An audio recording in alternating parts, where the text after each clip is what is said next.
sure that's where it'll take the sound and there's not as much of the background noise around like a condenser microphone.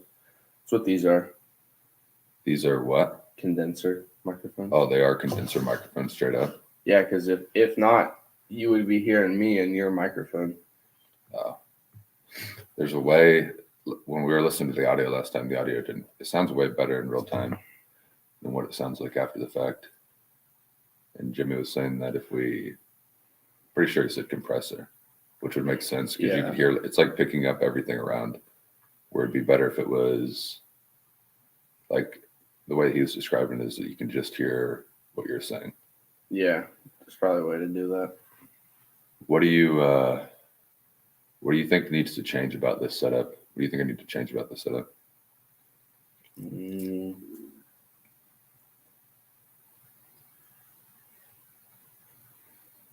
What would you do different? I don't know. You could probably. I mean, you could probably put something up there, or like something in the like right around there. Put some decoration up there. Yeah, I mean, what kind of decoration? I don't know. That's what I was trying to think about. I mean, you could. There's like a nail there. You could hang a little picture there if you wanted to, or like a poster. Yeah, you're right. But I don't know what. I don't really know what all. Could stack up shoes back there. Yeah. What is your plan for the shoes that you have currently? That's a good question. What do you want to? Roughly how many shoes do you have? Well, when I started, it was at Royal. It was probably it was like a little over 150. 150 pairs. Yeah, but then I stopped buying them because I've been working here and it just doesn't work out with my schedule anymore. Have you been selling them? Yeah, I mean that's why. So you're getting rid. So you're getting rid of them. Not exactly. I mean, I kind of am, but not a lot, but I mean, out of that 150, there's like probably 80 shoes I don't have listed. It's like long-term assets. Oh, you're gonna keep them long term. I mean, long term as in 6 to 12 months, and I'm not trying to sell them now. What is how do you think? How much do you think they'll be worth in like 10 years? Do you think it'd be good to hang on them long term? No, not these. There are some I have that potentially, but I mean the ones I'm kind of talking about are ones I paid. Like these ones I have 34 pairs, and I paid. You got 34 pairs of the same shoe. Yeah, and I have. I was paying around. I bought them as little as $100 to. My average price is like 140, and these and they're up to like 240. So I mean, it's not like these are not going to be worth more in 10 years though. Between with things like that right now, like shoes, NFTs, cryptocurrency, even cards like sports cards, Pokemon cards. What do you think is the best thing to invest in long term? I mean, I probably because you're invested in the shoes, which is smart because you actually like shoes. Well, the problem is I'm investing in all three of those. And I'll kind of tell you why. Well, what my answer is like whatever you know, because I've dabbled in all of that and I've lost money in all that besides sneakers because that's the only thing I've known. Same way with the stock market, like swing trading. I tried that and I lost money. So it's really what do you like? Because you have to. What is swing trading? Where you're like not. Well, actually, it was even more day trading. But swing trading is where you're like, okay, I'm gonna buy this, sell it, and maybe like a time frame that's not long term, but it's not today. So maybe it's like 2 days to 2 weeks. Yeah, so that's pretty much like day trading, where you're just getting something and turning around right away. Yeah. So I have never made. Well, I mean, there's a couple things I made money on like that, but never anything. And I mean, for example, that I bought. My dad works with a guy who. I mean, it was just kind of random. My dad's like, "Hey, this guy has some sports cards. You want to buy them?" And I didn't even see them. He's like, "They're $1,100." I was like, "Yeah, I'll send him the money." So I did that, and I got the cards back, and it was a 1956 baseball card set. And there's like 120 cards in the set, and he had 107, and was like trying to collect them and all this stuff. Well, I still have all of them besides a couple, but the one card, I sold one card for $900, and I was like, oh, or 980, and I was like, oh man, it's great, like I make money or whatever. Yeah. Well, that card now is worth like $3,900. Mm. So it's like if you knew that and you knew where it was going, you can position yourself to capitalize on that, and I had no idea.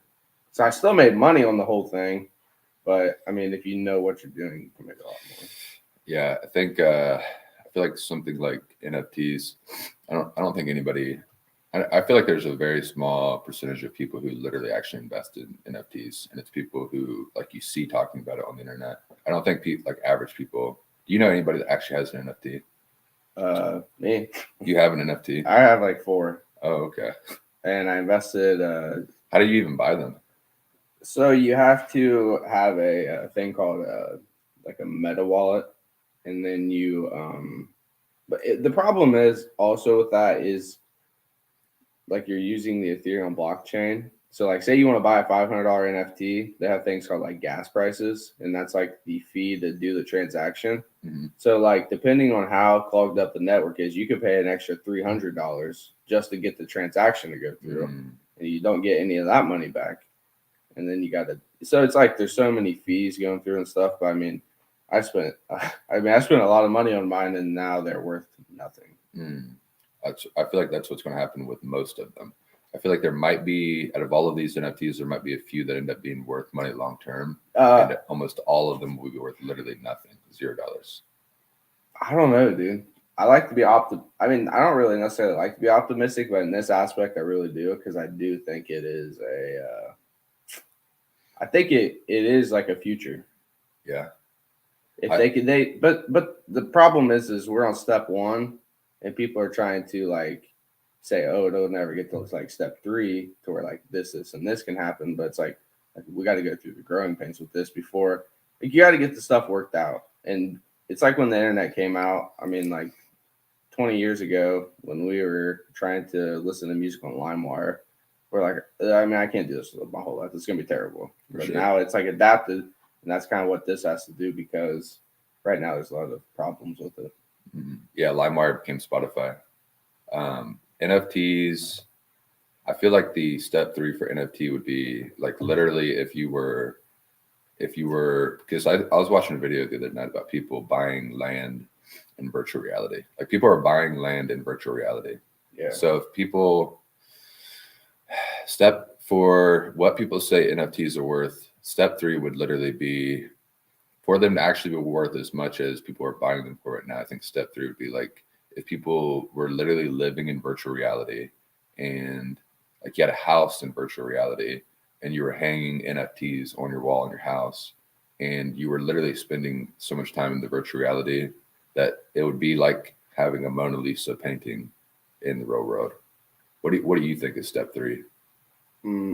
That's step 3 to me. People literally living in virtual reality. That's the only way they. But I mean, for example, like if you like we just talked about a picture right here. If you buy an NFT, then you can get it framed and just put it up there. And of course, anybody else can do that, but like no one else actually owns it. So it'd be kind of like a corny move if like you come into my house and they're like, "Oh, what's this picture?" And I'm like, "Oh yeah, it's like somebody else's someone's NFT. It's not mine." Yeah, it just looks cool. So I mean, but it's also like I think the problem with it is a lot of people are trying to make money off of it when it's actually kind of like a collection of art. What do you mean? That's what. Well, I mean, like people are like, this isn't going to last because of the money aspect and people making money. And it's like, well, it's not really the true intention of this. It's like for like artists to be able to express their art and people to buy their art and collect it. So it's like you're kind of like, I mean, kind of not even understanding what the premise of it is. Yeah, I think a lot of people don't understand the premise. I myself do not understand the premise. I don't. It's not even that I understand it because I'm not that deep. But it's like when I look at it, I guess I shouldn't say that's like what it's intended for. But when I look at it, it's kind of like you collect stuff that you like, and then it's for like the shoes and stuff. There's so many people that collect what they like and they wear and stuff like that, and that's really what it's about. there are ways to make money around it, but it's like the true culture of what's going on here is people are trying to, collect stuff. And I think the problem right now with NFTs is there's way too many people trying to make money. Myself was included in that. You were trying to make money off NFTs? Yeah, of course. Yeah. Because the one I bought was the first NFT on the Ethereum blockchain. And there's an auction house called Christie's, and they auction off a lot of expensive shoes and a lot of NFTs and things like that. And it was going to the auction house. I was like, oh, it's going to be great. And it was not great. Yeah. Making money off something, that's like mainly focusing on the end result and being like, oh, it's like literally the same thing with anything else. Like literally, if you were to do that at your job, like, oh, I'm working this job because I want to make money off of it. Yeah. If your goal is to make money off of it, you're not going to make money off of it. Yeah, it's true. So I was thinking about this morning. Tomorrow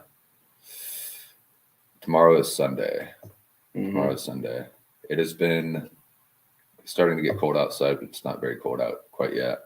So it's not a very harsh winter, but nonetheless, I've been, I don't know, there's a lot of anticipation for winter. It's going to get very cold, or at least it usually does get very cold. And when it gets very cold, I start to become like low energy. Everybody becomes low energy. So I was thinking about a routine for tomorrow. My biggest struggle is two things. One, eating a healthy diet, and two, living well on my day off, which is Sunday. So I truly believe this. I honestly believe that my life is going very well except for those two things. And it is, especially not eating healthy, is hindering my life. Last night I ate Chick-fil-A, and I feel bad when I wake up in the morning. So what I was thinking about is last time I went on a cleanse where I literally was eating no sugar, no carbs for months.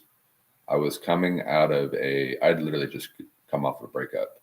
And then within like a week or two, my diet was very cleaned up.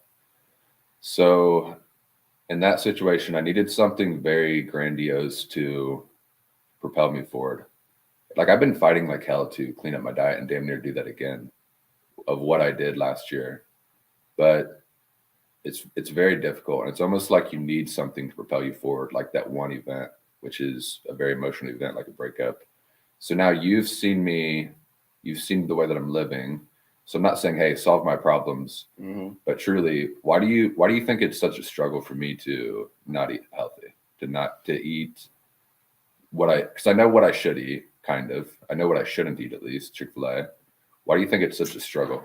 I would say, kind of the first part of that is you said you need something like to happen is like sometimes you got to put the pressure on yourself in certain aspects because it's like, and a lot of things I've done, it's like there's some things you don't perform better under pressure and like because it'll stress you out and stuff like that. But there's some things you won't perform better under pressure and because it'll stress you out.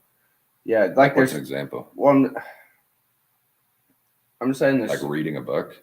I would say that you don't want to have pressure for reading a book. Things like that. Like if you're cooking food and someone's looking over your shoulder, like, oh, what are you doing? Like, I don't know though. Well, I'm just saying there's like certain, like if you're not like a chef, like if you're just in your kitchen and I'm right behind you or whatever, you'd be like, what's going on here? Kind of like stress you out. So not all pressure is good pressure. It's kind of what I was saying. So I was just saying that you kind of need to probably put yourself on some pressure, but you also just have to, you really just got to think the whole thing through. Like I wasn't working out, so I was like, okay, it's obviously a problem now. I'm not working out after work. So I was like, when I get off work, I'm so exhausted. I do not want to go work out. So I was like, what can we do? And I was like, well, I could just take a longer lunch. I'll go work out for an hour and a half and I'll come back. And then it's like, because I had a lot more energy during the day because like at the end of the day, work 10 hours. I'm like, I do not want to go work out just because I'm mentally exhausted. So I had to kind of restructure it to fit that. So like, you might need to start like cooking all your meals on Sundays, or so then like it's like the only there's no excuses because it's like the only thing that would cause you from not doing that would be discipline at that point. If the food's made, you just could go in your kitchen and grab it, and then you don't do it. It's like, well, now we have a discipline problem, not a. Yeah, but I live a structured life, I think. And when you design your own days, I would say like the main thing that I've been doing since after college, even really in college, honestly, is trying to build great routines and like build great habits in everything that I do. And a lot of habits have been fully built, and even a healthy diet has been built from time to time. But when you are like sacrificing a lot of different areas of your life, it's hard to sacrifice. I mean, you kind of feel like you feel like you're tyrannizing yourself if I'm like, all right, exactly like you just said, I'm gonna make all of my food on Sunday, and then all right, now Tuesday night comes, it's like, all right, that food's like 2 days old now. Yeah. I don't even want to eat 2 day old food. And also it's just not that it's bland to begin with. The key of what I did when I went like 6, 7, 8 months without really almost any carbs. I mean, like less than 30 grams of carbs a day, a very, very reasonable amount. I felt incredible. But the key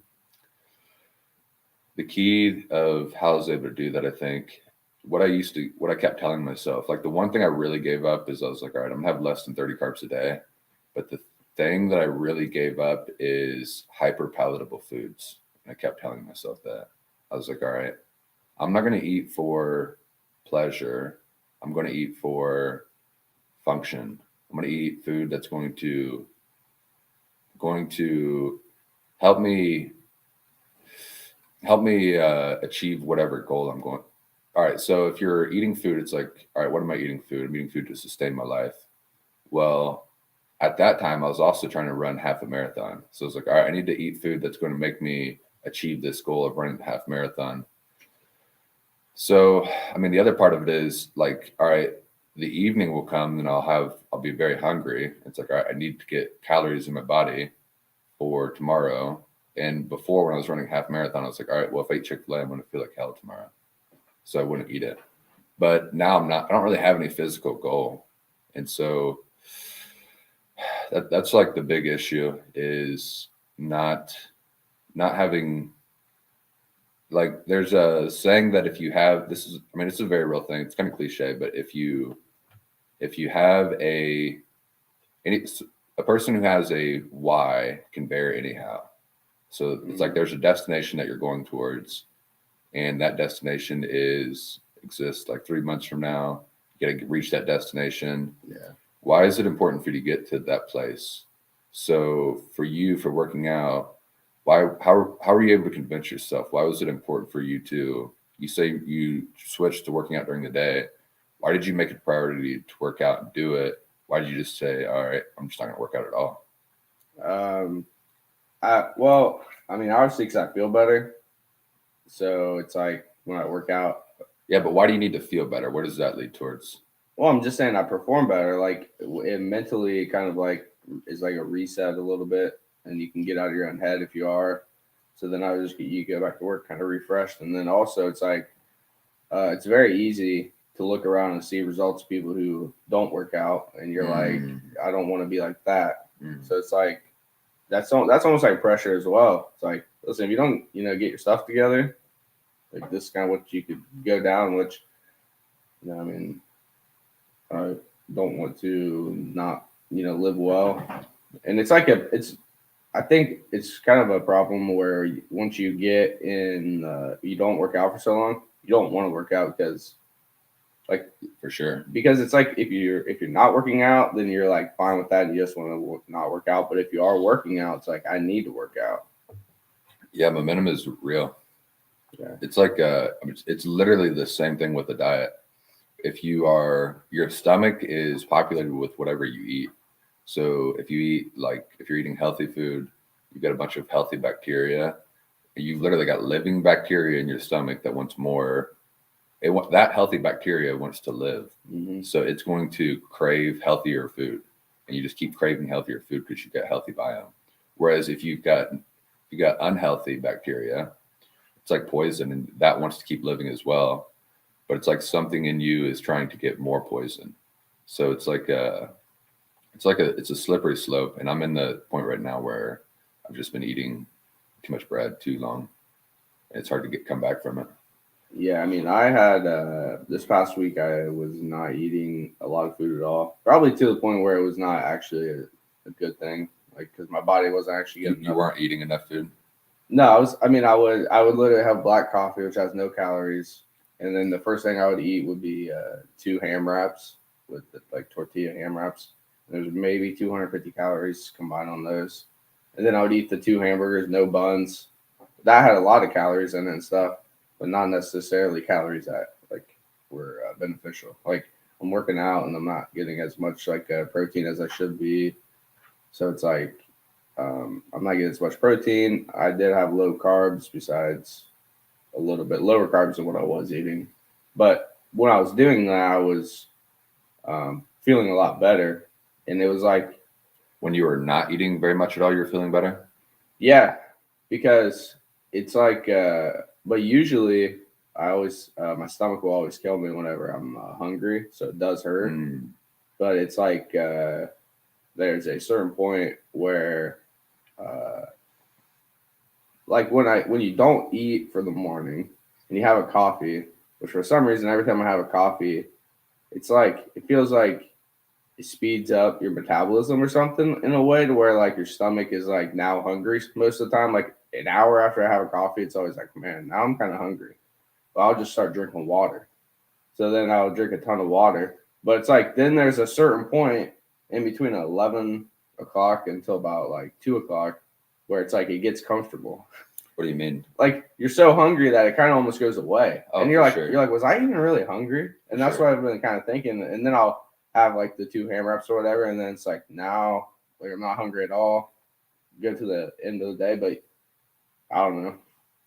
I don't know if it was beneficial or not, but I know that I did get more like mental like benefit out of that because like if I would eat during the day at work, it was like not. I mean, the place is kind of healthy, but it had like a lot of carbs and stuff. So it's like after you eat there, like okay, I'll take you through this shortly. I would go and work out or not work out and eat a lot of carbs and go back to work. So now it's like I'm just so tired. Let's just get this day over with. But it's like now I go work out. I eat a small amount of food. I grab they have like an energy drink. I'll grab there.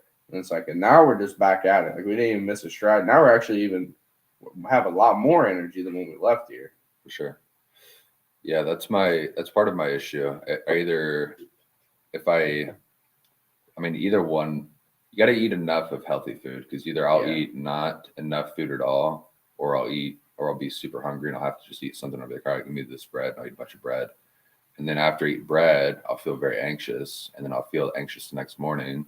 So yeah, that's the slippery slope. With that, that is the very clear reason. Is I mean, truly, that's the main reason why I feel anxious in my day-to-day life.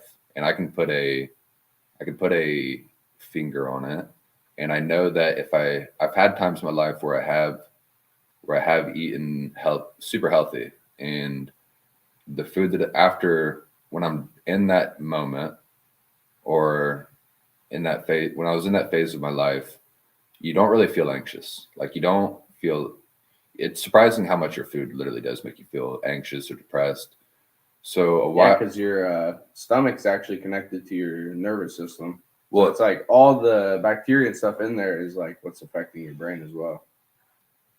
well, there's two things. You're physically literally more anxious because the food that you're eating is not necessarily what you need in that moment.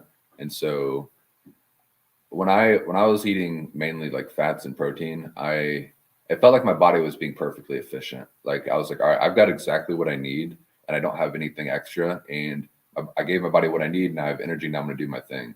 Whereas if I'm eating a bunch of bread and carbs and sugar, then it's like, I'm just throwing like random mud and sludge in my body. And it's like, hey, this is like a blank slate body. Figure out what to do with this stuff and turn it into what and try to make it into energy.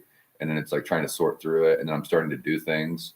So now externally, I'm trying to work in my real life, trying to do things, while internally, my body is literally trying to break down this junk that it doesn't really even need and trying to figure it out. So I can't really ever be fully focused because my body is literally, I can't be focally focused on one thing because my body is literally trying to break down this food that it doesn't even need. So that's very, very clearly my source of anxiety. So I think is a source of anxiety for people.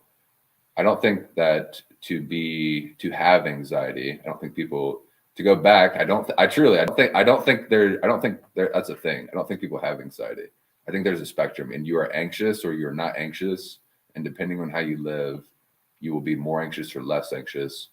Do you think? Do you think the world is becoming an easier place? There's more comfort. It's easy to get food. Life is becoming easier to survive. But do you think the world is becoming a more anxious place, like day by day, year by year? Yeah, I would say everybody's anxious. I mean, like you, but also, um, I think a lot of people are anxious because they don't know what's going on. So they're anxious because the pandemic.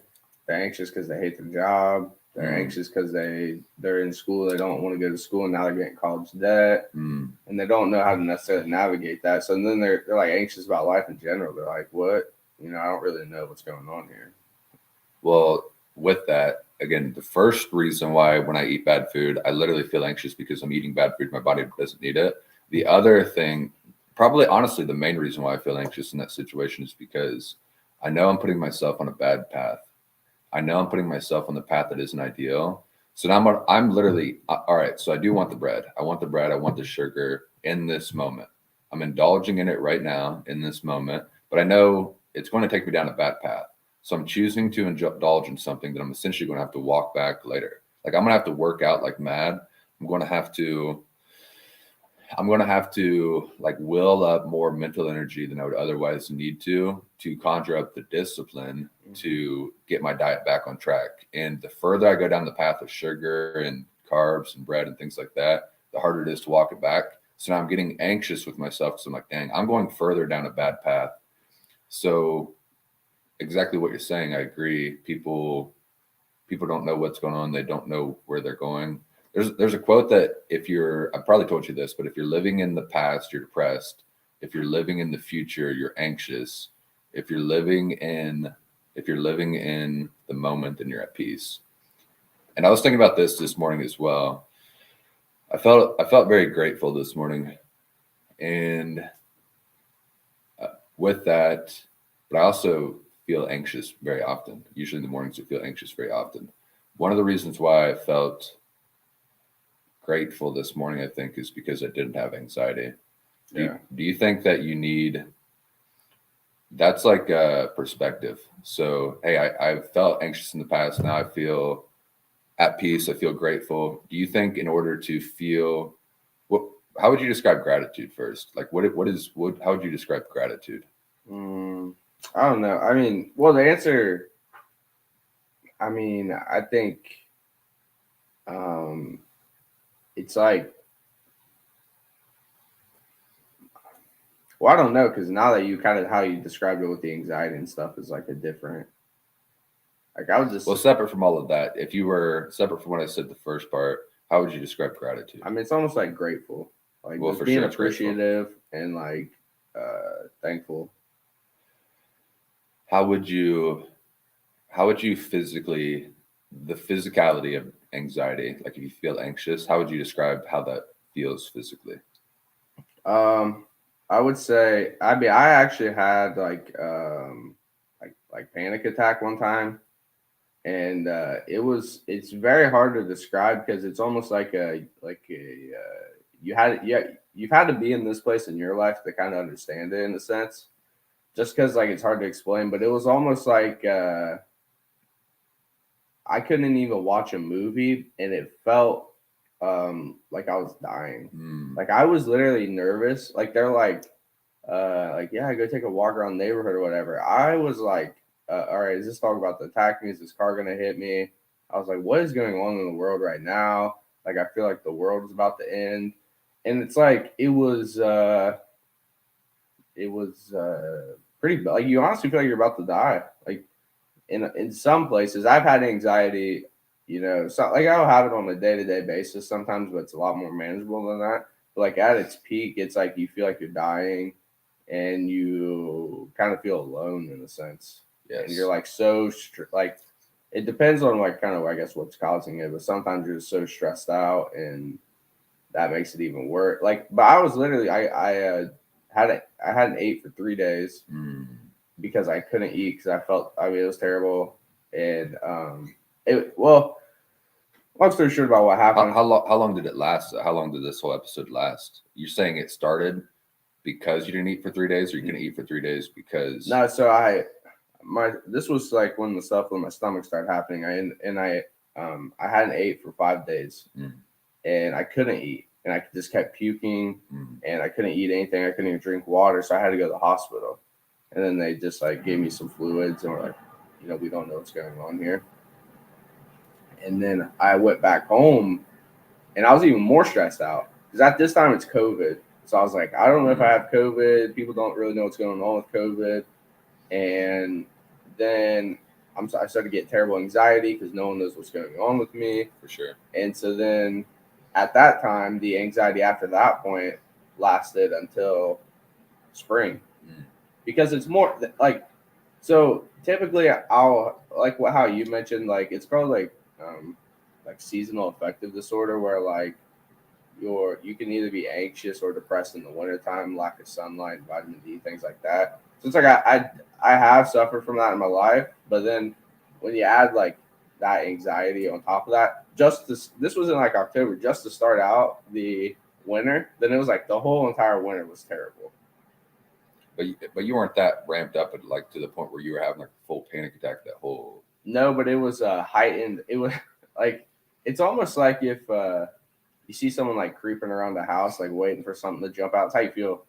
Like you're the one that's creeping around the house. Yeah, and you're just like in the darkness, you're like, what is about to jump out at me? And like you don't know what's going on.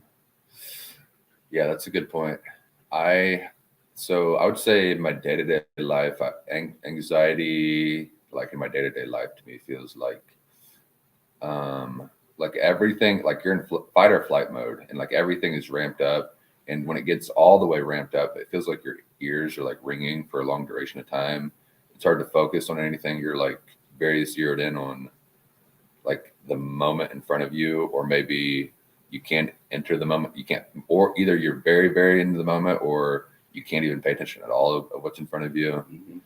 But there was one time where exactly like you were describing happened to me. But I feel like when you're feeling bad, it doesn't matter how you're feeling. When you want to understand your feelings, you got to keep asking yourself questions. There was a situation where I was in the mountains. So I was in the mountains, and it was. Have you ever like camped in the mountain? Like never. I mean, it's people talk about camping and stuff all the time, and camping in the mountains, camping anywhere, if you're actually camping in a secluded area, it's a very real thing. Like it is a very, very real experience. And I was in the mountains in North Carolina with Jimmy and Matt, and we were up pretty high in this mountain, and we were sleeping in this area that was under there, like we could see up into the stars. We weren't like clouded by trees or anything like that. And it starts to get dark outside, and it's getting pretty cold outside as well. That's what sucks about. That's the one thing that is horrible, or not even horrible. It makes you appreciate the warmth. It really makes you appreciate having a house, because I mean, if you don't have a house, you're out there and it gets cold at night. All you have is your sleeping bag. There's no escape from it. Like that's all. You're exposed to like animals. Exactly. So what happens is maybe like around 9 o'clock at night, 8 o'clock at night, even 10 o'clock at night, depending on what time of the year, the sun goes down and you got a fire going, and you stoke the fire, keep it going, but eventually the fire goes out as well. So now there's not street lights. There isn't There's nothing out there except for animals and darkness, and the fire is gone. You also appreciate how much of fire protects you as well. Like fire seems like a trivial thing. That is major. But a fire goes out, and then you're just out there in the cold. And there was one time where it was pretty cold outside, but it wasn't like devastatingly cold. But we were all. I used a tent now. I used to not use a tent. I do like a tent. Just a sleeping bag. Yeah. So this time I was just out there with a sleeping bag, and we were looking up the stars. At least I was looking up the stars. We weren't really talking at this point. It was getting pretty late, and we were just trying to go to sleep. And you're looking up at the stars, and there's no light pollution. Like you can see everything. And I just started like my chest, like I was laying on the ground, and I felt like I like froze. My chest felt unbelievably tight to the point where it felt so tight, like I was laying on my back. It felt like I just couldn't move from the ground. Like it felt like I was like part of the ground. My body, I felt like I was like losing control of my body. Like out here in the middle of the wilderness, I felt like I was losing control of my body. I couldn't escape. That's the other part. You can't leave. Like you can't go back down the mountain. You're here for the night.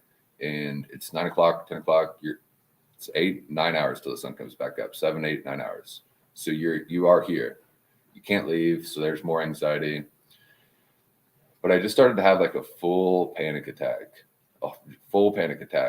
And while I was going in and out of it because I was like trying to like talk myself through it, and I was just looking up at the star. It felt like the stars were like putting. That's what it felt like. It felt like the stars were like the weight of the stars was on my chest, and I was like, it was horrifying. Also horrifying. So anxiety ridden, yes, but horrifying. And I was trying to think through it, but it was really just feelings that I was like overwhelming feelings. But like the thought that was made it so horrifying is I was like, all right, 1, I'm out here in the middle of nowhere. 2, I'm looking up at the stars, and so it's so weird to think about, but I was like, all right, like Earth is like a rocket ship, kind of. It's like a ship, like a circle ship going through the universe, and nothing is holding it up really. Like nothing's holding it up. We're like attached to the sun, and we rely on the sun for life and energy. And if we somehow leave its orbit, we're beyond screwed. And the crazy thing that like horrified me is that I was like, oh, I'm on this rock floating through space, and I've always been here, and I've only always been here, and everybody who's ever lived has always only been here. And I was just like horrified at that thought, and I couldn't escape it. But at the same time, like I just kept thinking through it. I was like, why is that so horrifying? Why is it so horrifying for that? And I just kept thinking through the thought, and the more I dug into it, eventually it just went away. But like that's like a pure existential fear where you're like, dang, we are. It's the issue is that you just realize how vulnerable you are. You're like, dang, I can see all these stars out here, and there could be a comet just like hit the earth right now. And I don't know. The other part of it is it does. I mean, you think about, oh, so random. We're in orbit of the sun. Oh, we could get hit by a comet. Oh, we're so vulnerable. All of these things. But then it also renews your faith. Yeah, when you were telling me about that, I was just like, it's just crazy how there's. First off, everything is so massive. Like when we're talking about the sun and things like that, like we can't even contextualize how big Earth is and things like that. But it's like not only that, when you're just like, I mean, the Earth's just like floating here and it's going around the sun. It's just like what? It's crazy. But think about that. Like nothing. I mean, we're not like sitting on a table. Yeah. You know what I mean? Like we could, like, if somebody just turned gravity off, it feels like we could just like fall, like. I don't know if it's up or down or where, but like just go somewhere. It's just the fear was how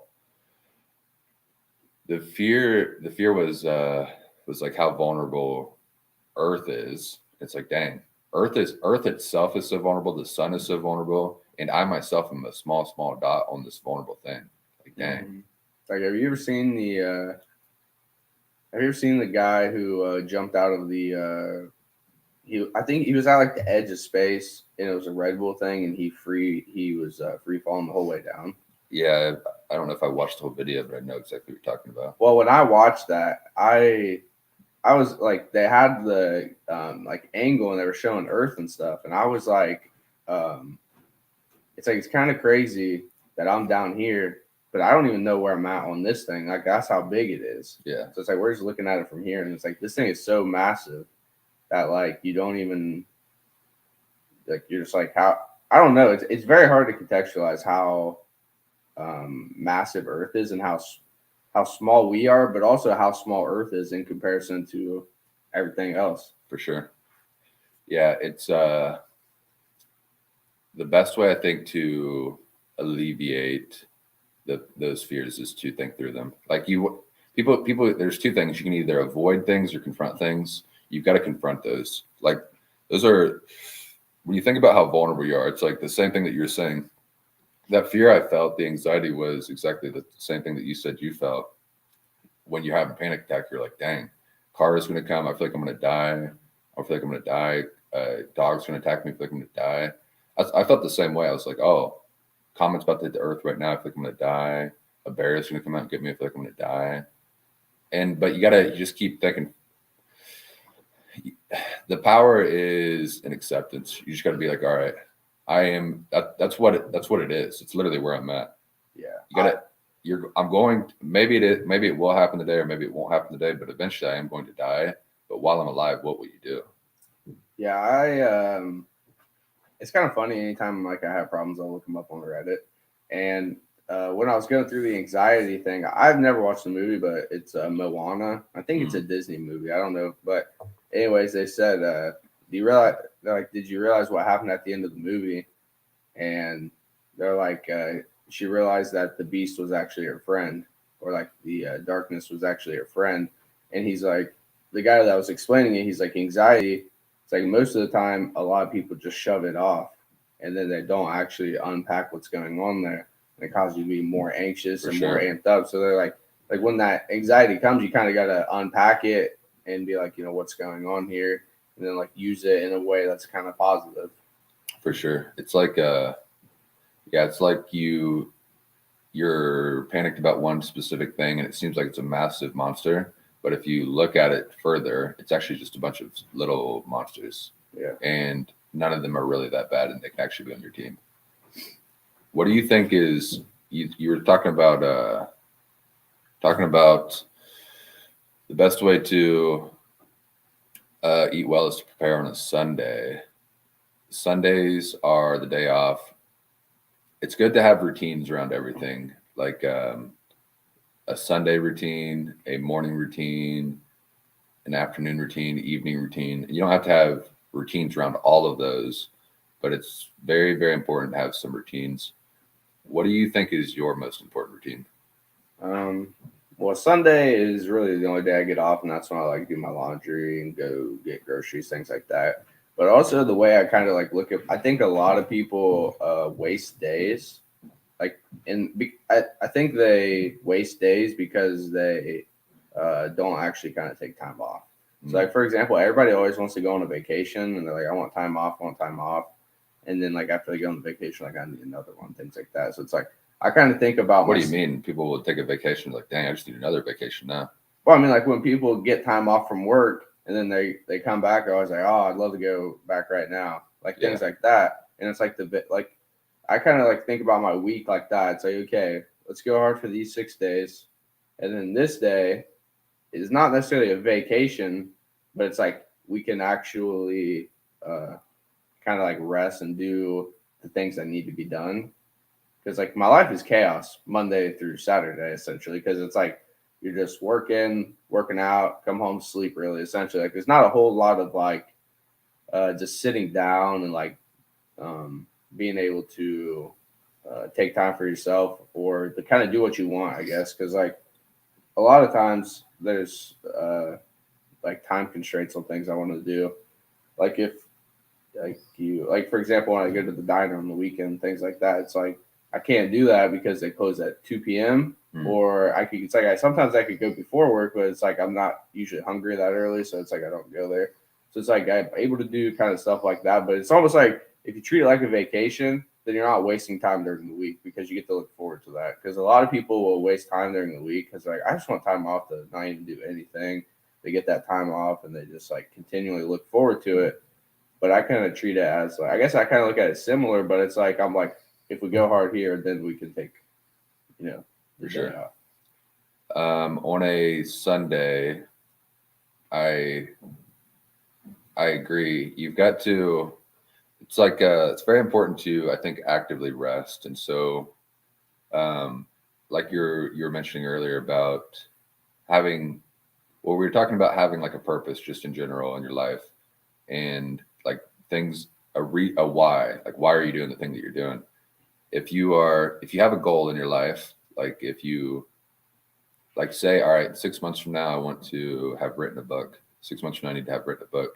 Well, if all right, Monday through Saturday you're writing very diligently, you're doing your job, you're doing all of these things, and you're just fighting across the board to do what needs to get done.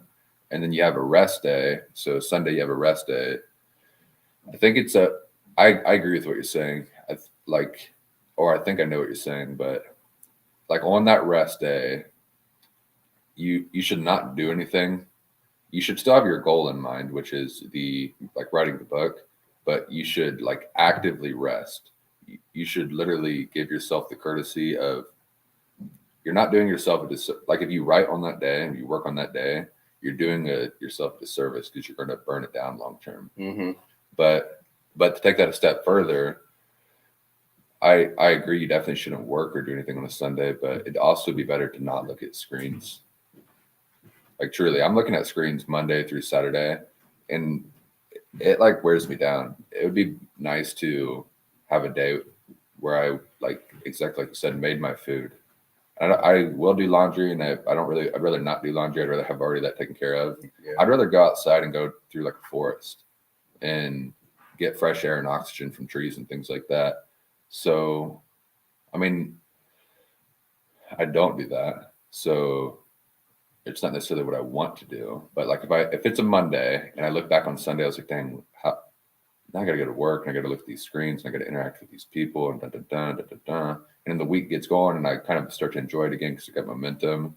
But in retrospect, I wish I would have just been more like wholesome on a Sunday. Like, yeah, well, it's kind of like you had mentioned about the past. You're depressed, anxious for the future. It's like when you live in the moment, then you don't really look back and you're not like if you were in the moment on Sunday doing all that stuff, you wouldn't look back and be like, oh, I wish I would have done that. And like, because you'd be like, well, that's what it was. And then we have that next week. Not necessarily you're looking forward to it, but it's like a reset almost. But I mean, it ends up being like there's only a few things that need to happen on a Sunday that would be ideal, which is again not look at screens and not eat any carbs and sugar and things like that, and work out. But then like the day actually comes here and it's like, oh well, I'd just rather like, oh, I've worked so hard this week, I should watch football today. Mm-hmm. But now it's like, dang, I promise, I think I get like not headaches, but I think have a way stronger mind and a way more flourishing mind if I would not look at screens for at least one day. But it's really hard to make myself do that. So I'm trying to figure out a way that I can do that. So again, the two things: I need to eat healthy. I need to live well on a Sunday. What do you think? What do you think is? There's two things. You got to be reasonable with yourself. You got to set something that you could actually manage. Mm-hmm. But you've got to. It'd be good to make it ideal. What do you think would be the best way to live on a Sunday, the day off? I'd probably say not working out. Not working out. Yeah. Part of the reason why I'm influenced by. I don't even love The Rock so much, like The Rock, Dwayne Johnson. Mm-hmm. But that man's always just going after it on a Sunday. He's like, the way he always talks about like, he's like he frames it in like, oh, I'm sneaking this workout in here. Like, yeah, I could have taken this day off, but I'm just going to sneak this in here. And I feel way better after a workout. So I agree. Like I'm not like burning my body down by work. My mind is what needs to break, not my body. Yeah. Well, but also, I mean, it's just nice to have a day I think for sustainability, you got to have breaks in between. So I think sometimes, at least for me personally, if I was working out 7 days a week, it would probably only last maybe 2 weeks. Well, I'm not saying. I'm saying like, I mean, I work out like 4 times usually during the week, Yeah. sometimes 3. I'm not working out like all 6 days. And so Sunday comes here, I don't hardly have anything else to do anyway. And I like working out. So, But it goes back to what you had mentioned about momentum, I think, as well. It does take that momentum into the week. by working out, Yeah. for sure. So I agree with that. That is probably. But me personally, I don't necessarily like working on Sundays. So, what do you think is the best way to live on a Sunday? Like, what are some of the things you should do? What should you not do? I think taking time for yourself, whatever that means, and trying to actually, because I've been in spots in my life where you don't even think about where you're trying to go. Like sometimes I will be on the interstate and there's like people that you can tell they're like they're like mad and like going to work mad For sure. and then you're heading home and you see them and they're still mad and I'm like, I'm usually not mad when I'm driving and it's like, You're saying you see that same person on the road? well, I'm saying I've been that person. For sure. Like where you're mad, and then like you don't even take time to realize like what you're trying to go towards. So then it's like you're just like in this little like mindset of like going back and forth, being anxious and mad, and you don't take time to understand where you're trying to take yourself. Why do you think people have road rage like that? Well, I mean, there's It's- a whole flurry of reasons, obviously. Yeah. But why generally do people act like that? Um, Because I definitely have acted like that before, and I've talked about it. I talk about it with people all the time. Like, dang, when my life is really going bad, then I start to get road rage. That's how you know my life is going bad. I don't know. I think some people get just like so like amped up about like and then anxious and like if you're mad that you have to go to work Yeah, and for someone sure. pulls out in front of you, For you're sure, like for sure. you're even more mad. For sure. Or you just left work Or and if you're you're mad. late for work. Oh yeah. That's like if you're kind of running behind. I mean, the issue is that I'll go through periods where I'm kind of running behind like every day, and then I'm like mad every morning because people are cutting me off and stuff like that. But like a lot of, I mean, like this is true with anything. Is like a lot of times, like if like say I cut someone off and then the guy's like going off on me or whatever, I never get it. I'm like, what's this guy going through? But like never.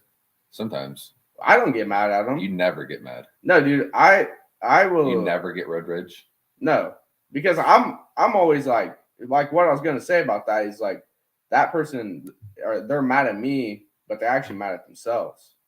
Like, I mean, okay, sometimes if I cut them off, like, yeah, they'd be mad at me, but a lot of time it's like they're mad they didn't plan their day out. Now they're stuck in traffic, and now things like that. And it's like I kind of like planned it out to where like I'm never really in a rush to go to places, things like that.